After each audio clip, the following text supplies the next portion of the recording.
Our wooden fence was old and falling apart. We tore it down and built one on our own. Let me show you how we did it.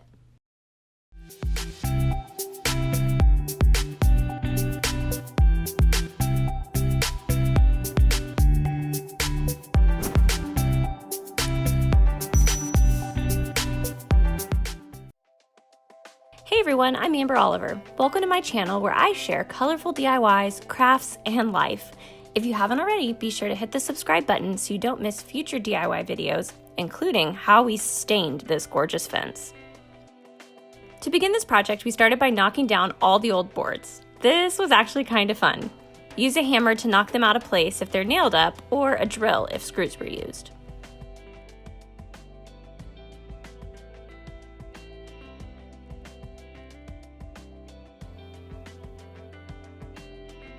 I have a list of all the materials used linked below.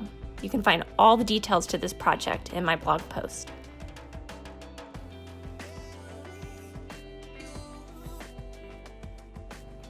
After we knocked down the fence boards, we needed to remove the old posts. You may get lucky and yours will be in good shape, but if you do need to remove them, this is the best tip I will give you. Invest in one of these post removing tools. I've linked it for you below. You can totally thank me later. You just attach a small board onto the post and use the jack to easily remove the post. And you're left with the perfect hole for your new post.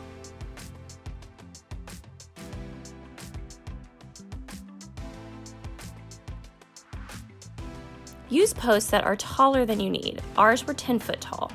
And make sure that they are down about 2 feet or so in the ground. Don't worry about measuring the depth because basically you just chop the top off and make them level. To set the post, we poured a bag of fast-setting concrete mix, then added water. I initially used scrap 2x4s to brace the post, but then I figured out we really didn't need to do this. The Quikrete sets really fast.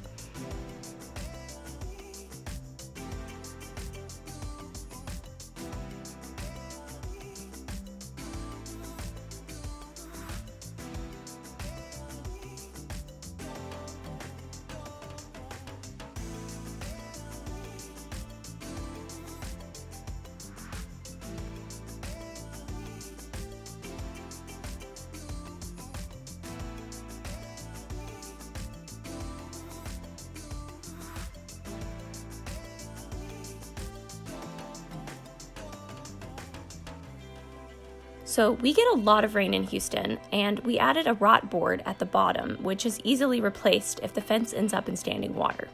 This will also make your fence slightly taller, which we also wanted. Be sure to measure each one and make sure they're level. This is the starting point for your whole fence. The rot boards were attached with screws directly into the fence post, but the 2x4s at the top are attached with pocket holes. This gave our fence a clean, professional look and made it really easy to attach into the fence posts.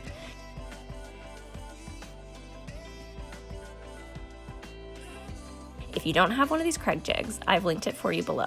You're gonna love this handy little tool. The top board was purely cosmetic, and we just drilled it directly into the top crossboard. Here's the whole process for one section of the fence. You can see the rot board and bottom crossboard are already attached at the bottom. We then measured, marked, and put the top crossboard in place. Make sure it's level and attach with those pocket hole screws. The top board is then drilled directly into the top crossboard. Lastly, attach all of the fence boards.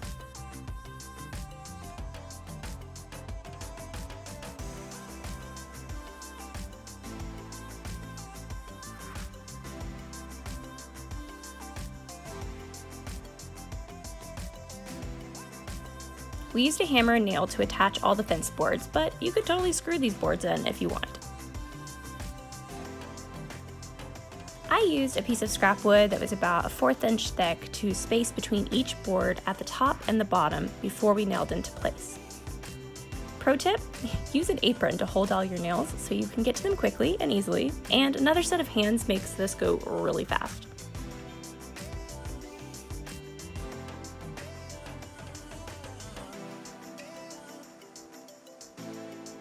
This fence turned out gorgeous and for a fraction of the price to have professionals do it. We worked with our neighbors to get this done in one weekend with only a few tools needed.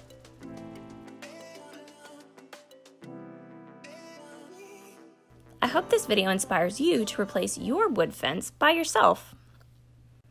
Be sure to hit the subscribe button to see our next video where I show you how I stained this whole thing all by myself in one afternoon.